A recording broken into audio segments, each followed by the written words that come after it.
Welcome to another episode of the TFD Performance Podcast, where today we're going to be talking about strategies that triathletes can do in training to ensure they are not only adequately fueled for their session, but to prepare themselves for race day. With tri-season kicking off around the country, it's important to focus on your nutritional training as much as you do the physical. In this episode, we cover things you can do during training to mimic competitions, how to fuel your training load, and event-specific nutrition practices that you can nail on race day. This will be a good one, so listen up. Alrighty, hello everyone. We're back for another episode of the TFD Performance Podcast. I am Lauren Nash and I've got Geordie Sullivan here with me today. Good morning, Geordie. Good afternoon, Loz. Good morning if you are on the other side of the country. How are you doing? Yes, I'm pretty good, thank you.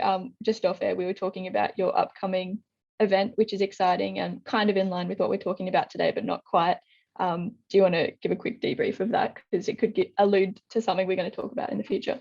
Yeah, it's I've got a 100K in the bush coming up next weekend, so I'm knee deep in my taper and everything for that. But what we're going to be talking about today is more tailored around Loz's sport of triathlon, and because Loz does work with a lot of triathletes over in WA and does it herself. But a lot of these principles apply for any endurance sport. Like they definitely apply for, when I'm training for these ultras, and I've put all of these things that we're going to talk about into practice, and they're so useful. And something I've learned from being in this space and talking to other people and just seeing how other people are at racing and competitions, nutrition is one of the biggest things that everyone really struggles with. And it's nutrition and hydration, I would argue, are probably the most important things for these longer endurance races, where you can be mentally, pretty tough and you can be physically very fit.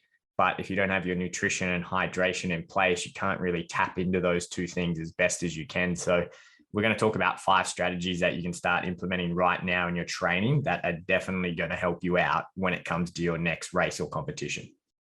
Yeah, you're absolutely right. And I suppose, this is kind of more so focused on triathletes, but it goes for ultra runners, if you're just doing a huge open water swim, anything where nutrition is going to be make or break come game day. And for anyone new that's listening and maybe hasn't listened to our podcast before, or you've just stumbled across it because you saw the word triathlete or nutrition or endurance or something in the title, if you want, I'd encourage you to go back a few episodes. Geordie and myself had quite a few on endurance nutrition principles. We talked about carb loading, inter-training nutrition, all those really helpful things. So, if you've just come across this one, I'd say go back, have a listen to those, and also, follow us on socials. We've got a lot of info out there as well, because it is super important to get your head around, but it can also be really confusing. So as well, I think we need to start our podcast off with disclaimer that don't do anything new on race day. So if you've got an event coming up this weekend and you hear something great from this and you think, oh yeah, I'm going to do that, maybe wait until after, because you never want to try anything new on race day. And that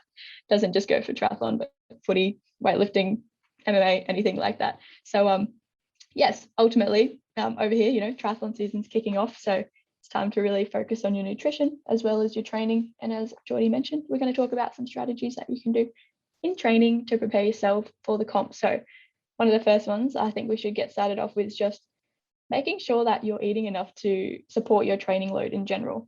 I know that's a very vague statement, because if you don't have a nutritionist or a dietitian working with you, or if you're not one yourself, you think, okay, well, how do I know that I'm eating enough? So yes, can be quite vague, but with any type of endurance sport, chances are your training load's quite high. Just hitting a 30-minute S&C class or a 45 class. So your training demand's quite high, and you've got to eat to fuel that. And the big thing is we want to try and maintain energy availability, which we've spoken about in the past. And I know not that I can't just come on here and say, oh, you need to eat X amount of calories and X amount of grams of carbs per day, because it's a very individual thing. And if that's something you're interested in, send us a message, we can help you, or try and find someone who can do all this for you. But you ultimately want to be in a state of energy availability, because if you're not eating enough to fuel your training, your body then will start to kind of sacrifice in terms of you don't have enough energy to also then have a healthy menstrual cycle, or to increase your muscle mass, and all these types of things. Sleep is disrupted and all those things. So I think making sure that you're eating enough is a good one just to start this off with, in terms of, okay, yeah, good reminder, am I actually eating enough? Am I hungry after training? Because I haven't been eating enough. And as well, fueling multiple training sessions in one day.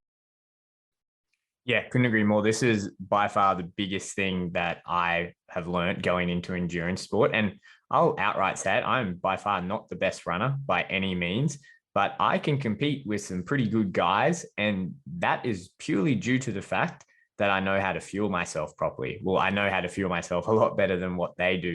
And I've been in races where I've hung in there with some of the really good guys and they've been off to the side and they're spewing up or they can't take in their hydration. And it all comes back to your daily habitual diet. And I understand it coming from a combat sport background where I used to have to make weight and cut weight. And I always had this less is more attitude and completely flipped that in the endurance world, because when you're training 3-4 hours a day, you need to have this fuel. And the thing is, a lot of people as well, they get really caught up in the looking like an athlete. And I have found myself, I probably look the best and am in the best shape possible because I eat so much more food now and so much more of the right foods. And I think you feel this instantly. We always talk about nutrition being a long-term thing, but in reality, if you have a big week of training coming up and you fuel properly for that, I personally think it's night and day. When you compare the last week when you didn't get your fueling right to the week that you did get, I think it's night and day. And how you feel when you're out there, how you feel when you recover, what your motivation is like when you get up the next morning. Some mornings you can just spring out of bed and go, yeah, okay, I'm going to do this. And some are just really, really tough. And I really do believe a lot of that has to do with how you fuel yourself and how you hydrate yourself in and around training. Really good point, I think, is then how you said, motivation.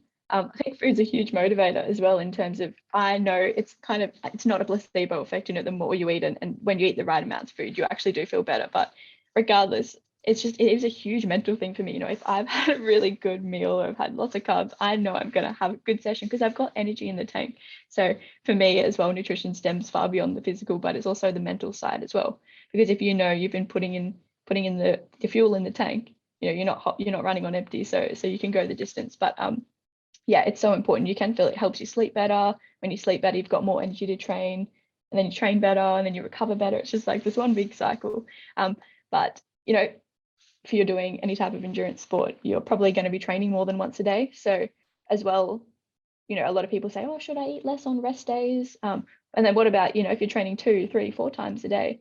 It's really important to make sure that you're fueling those sessions, because we've spoken in the past about, muscle glycogen is our energy tank. And if you say train in the morning and then maybe you just have a protein shake or you eat bits and bobs here throughout the day, and you come into that second session and maybe you haven't had enough carbohydrates, you're starting with a depleted energy tank, so to speak. So you're going to have reduced carbohydrate availability coming into that second session. So priorities, I did a post on it on Instagram last week or so, just making sure that on those days you are prioritizing your simple, fast digesting carbohydrates and lean protein between trainings, because carbs and protein together can help our body be really efficient at maximizing our muscle glycogen stores, which is what we want before our next session. Staying on top of your hydration, of course, which we'll talk about a little bit later. And same with pre-training nutrition, just being mindful of really high fat and fiber foods, because they're the types of things that will sit in your stomach, not digest as quickly. And you don't want to have any unnecessary runs to the toilet or cramping if you're going for a run after just having a huge meal. So just being mindful of your nutrition on multiple training days is a big one. Do you have anything else to add on that one, Geordie? I think the last thing I'll say before we move on is I can appreciate that a lot of people that get into endurance sports are probably a little bit crazy and there's a couple of screws loose upstairs, and everyone in the sport is tough. And there's that old saying that your body will give out long before your mind does. Your mind will give out long before your body does. Sorry. So that is very true. That is very true. You can push your body really, really far if you're mentally headstrong and you can keep going. I always talk to our endurance athletes about fueling that mental push. And it's all well and good to be able to push your body and have that push inside you, but your body physically has to have the energy in there for you to be able to do it. So I always talk to them about, okay, if you're that type of athlete, that Lionel Sanders type athlete, that's great that you can really push, but you need to have the fuel to do that mental push. And I always say fueling the mental is just as important as fueling the physical. So true. And I think, little shout out to our friend Naturally Nina as well. She did a good post yesterday on how underfueling can impact our mental function as well. So I think it's so true. The link between food and our brain and our cognition and mental performance is huge. Second point is using long weekend sessions. Generally, you'll have a long run or a long ride as a chance to practice carb loading. So carb loading is something that we'd encourage before an event. And ultimately, that's just adopting a high carbohydrate intake for a couple of days before your event so that we can maximize those muscle glycogen stores. And typically, if you're coming up to an event, you're also tapering your training. So a reduction in training and an increase in dietary carbohydrate is going to lead to a huge increase in our muscle glycogen stores, which is what we want.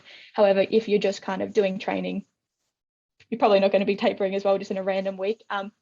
However, it's still a really good chance for you to practice your carb loading because one, if you're doing it properly, it's a lot of carbs, and depending on what your habitual intake is, it could seem like a lot. It could make you feel quite uncomfortable. So during training one, it's going to set you up for success on that the next day's training session. And two, get you used to and comfortable and familiar with having that amount of carbs so that come, I don't know, your Ironman or your sprint trial, whatever you're doing in a couple of weeks' time, you're comfortable with that process. You've done it before. You can feel confident knowing that, okay, I'm going to have this for breakfast, lunch, dinner, snacks, blah, blah, blah. And you've got that down pat in a way. So, old school carb loading protocols, as I mentioned, was training, taper, and also say 3 days or so on a really high carb diet after you've depleted. But these days, you could literally just do 8 to 12 grams of carbs per kilogram of your body weight for say 36 to 48 hours before the competition, or you can even just do a really high carbohydrate intake, say on the Friday, if you're going to be running on the Saturday. So for example, say if you've got a really long run programmed on the Saturday, on the Friday, have around 10 grams of carbs per kilogram of your body weight. So say you weigh 70 kilos, that's roughly 700 grams of carbs, which is quite a lot, but it's just a 1 day carb load that next day you're going to have nice topped up muscle glycogen stores. And you see, feel the difference in your training that next day. But using those long sessions as a chance to practice this can be a really good strategy to do in the weeks and months leading up to your training sessions. I think you do that, don't you, Geordie? Yeah. Friday is always a carb load day for the Saturday long run. And you're so right. You use that day to practice the day before a competition or a race, because like Loz said at the start, you never want to try anything new. And when you're going through the process and you're tapering, you want to know exactly what you need to eat in the days leading up to your race. And you want to know what makes you feel good, and what makes you feel good in those days when you are tapering, and what makes you feel good, most importantly, when you're out there. Because I've done it many times when you're playing trial and error with lots of different foods on the Friday. You might hit your numbers and feel okay, but then you get out there on the day and you start running, you go, oh, this isn't really sitting well, or that's really heavy, or, I just feel really sluggish and slow to start. And you've got to kind of go through a vetting process and figure out what foods are best, because really a lot of people know that they have to eat a lot, or they even have to eat 600, 700, 800 grams of carbs that day, but then they just shove in whatever they can. You really have to figure out what works best for your body and follow all the rules. And you've got to do that well in advance of when your actual race day is. I do not recommend anyone just listen to this and go, oh, okay, I got a race next weekend on Friday, I'm just going to load up on. If you haven't done that, don't do it. You need to practice this, and you need to know it back to front, what works with your body. Yeah, definitely. And as well, with carbs, when glycogen stored, it also stores water. They're kind of buddies. So when you do have a lot of extra carbs on board, you're naturally going to maybe hold a little bit of extra water. And if you haven't done that before, you might wake up next morning and, if you're someone that weighs yourself, or, you're very in tune with your body and you feel a bit heavier, it might be a bit of a shock, or you might think, oh gosh, what's gone wrong here? So as well, if you practice it before, you've done it before, you know how your body responds to having extra carbs on board, and that extra water is a natural thing that's going to happen. But if you've never done it before or never experienced it, might throw you off and think, oh gosh, I'm coming into this run really heavy today, I'm going to feel it. So again, it's just being prepared.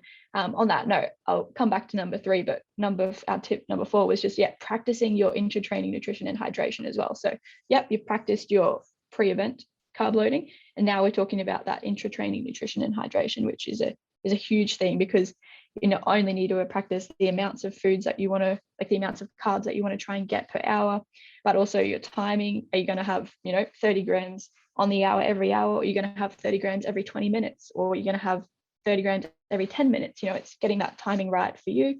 Also trying different products.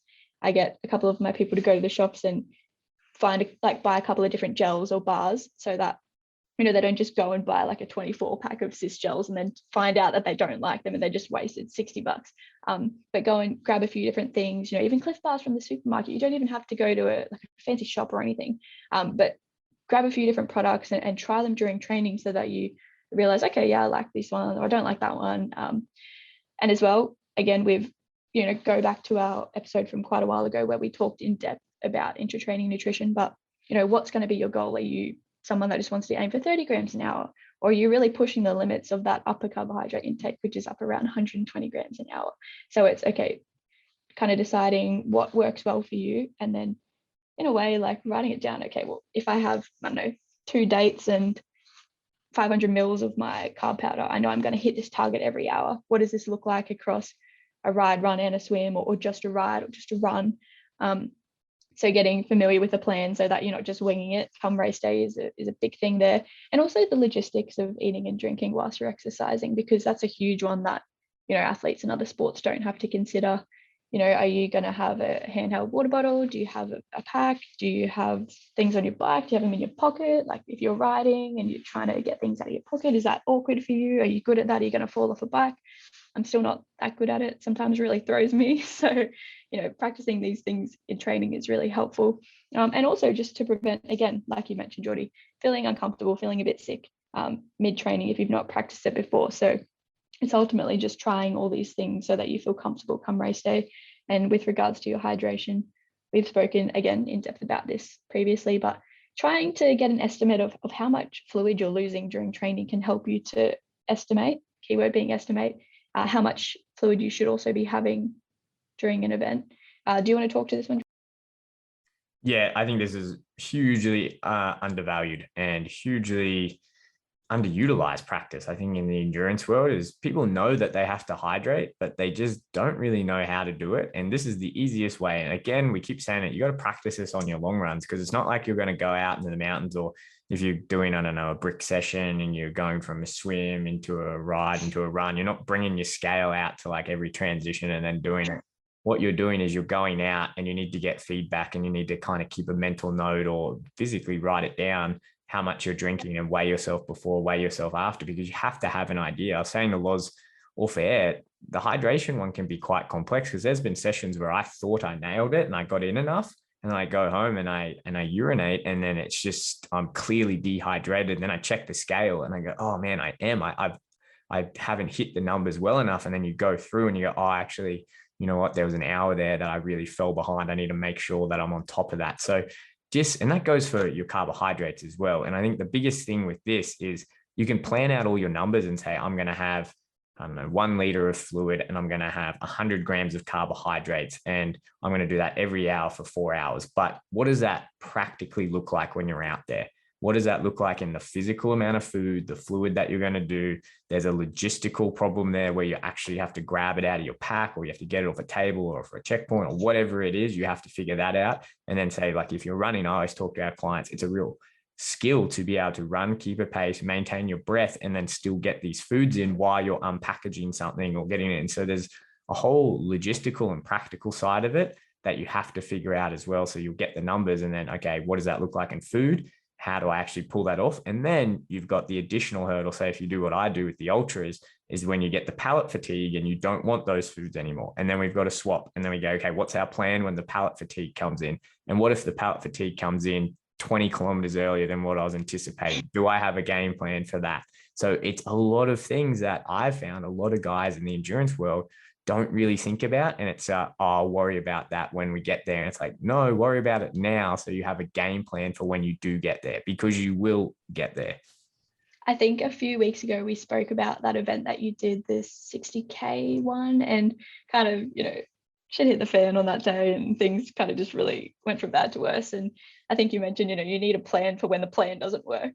And, you can't plan to feel like that or for something to go wrong. But if it happens in training, at least you can be somewhat prepared in terms of, okay, you know what, I got to this point where I literally could not stomach anything. So, okay, well, maybe if you run past an aid station, grab some flat Coke and do the mouthwash thing. You know what I mean? Like, there are ways that you can get around it, but having that, I suppose, in your mind, like, okay, this could happen, or like, how can I possibly counteract it, or what can I do now to try and prevent me from getting to that awkward stage? So that's definitely right. And, you have different types of sessions during the week as well. So one of the other points was, if you've got a brick session as well, practice what you'd be doing in a transition. So if you're getting out of the water, going to go straight onto the bike, just get familiar with, okay, putting the stuff in your suit after you've come out of the water, or if you want to try and, have a gel or have some chews or something in that transition, use those different types of training sessions to practice your nutrition for the day. Because obviously on the race day, you're going to have adrenaline and everything else happening as well, because you're in an event situation. But, just use this as a chance to, okay, you're going to be floundering between putting your shoes on, taking shoes off, putting a hat on, undressing, taking a wetsuit off, all those types of things. Track your nutrition in there as well and practice it, just so that come race day, you're not totally even more flustered than you would be. And as well, again, brick session is probably going to be longer than 90 minutes. So make sure you are, again, using this as a chance to fuel. But the last point is a training and nutrition journal. So again, we've talked about this in the past, but I think this is a really underrated tool in terms of what we've just spoken about. You're using your training, to practice your nutrition.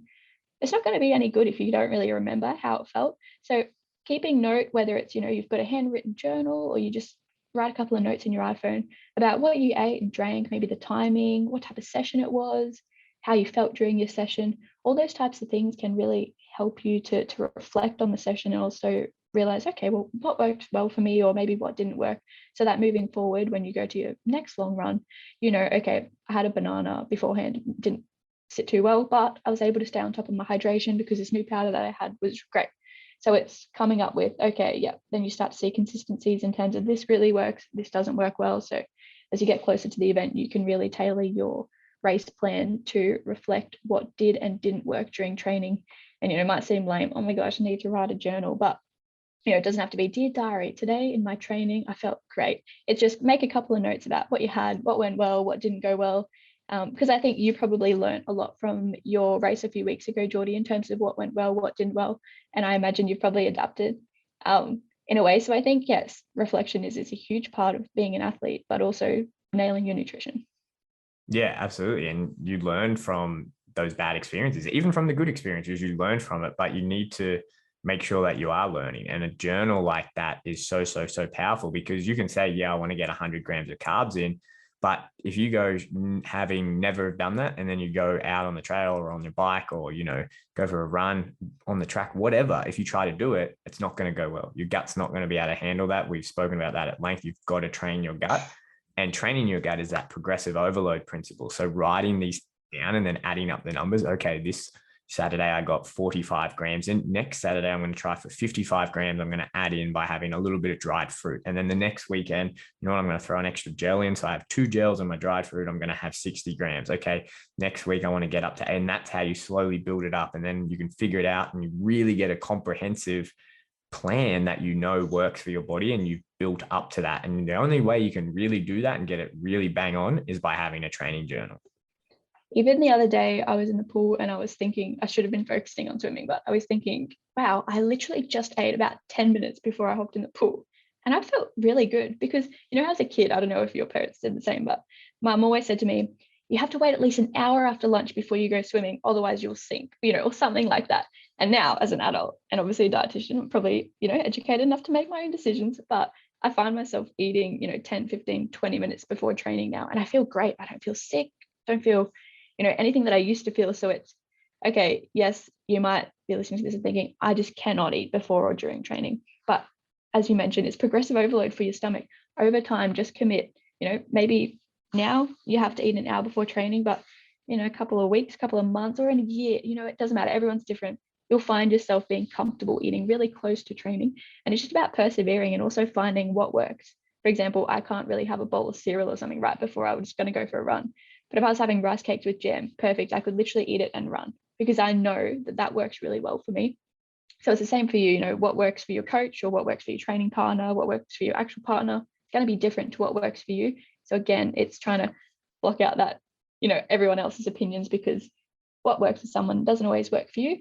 And having this nutrition journal as well helps you to keep track of, okay, this actually is what works for me, regardless of, outside opinions as well. Yeah, completely agree. All right, if we were to summarize Loz's 5 strategies to start implementing in your endurance training right now, let's go through them. Go 1 to 5, Loz.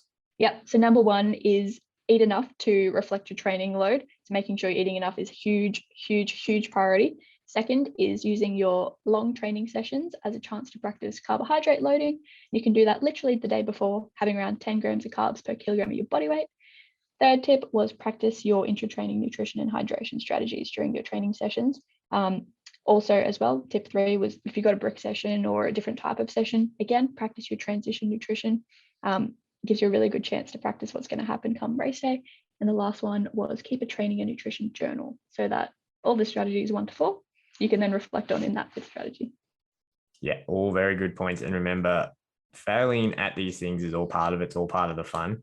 You just want to fail more times in training than you do out in your race or competition. And doing these things in training is a way that you can ensure that you do that. So I hope you guys found that really useful. I have found this type of information and actually doing this in my training so useful. And me and Loz, I think we're still in the big scheme of things pretty young at this sport, right? And I think doing not too bad, all things considering. Like I'll say it again, I think that is because taking your nutrition, your hydration seriously does seem to give you somewhat of an advantage. At least, we're not at the elite level where everyone's really good, but at least when you're just starting out, getting these things right can put you so far ahead of the curve. I think everyone should be doing it, whether you're a beginner, you're intermediate, or right at the top level. Everyone needs to be doing these things. Absolutely. It doesn't matter what level you are. This is super important and it will help you get to that next level. Awesome. All right, Loz. Until next time. Thank you.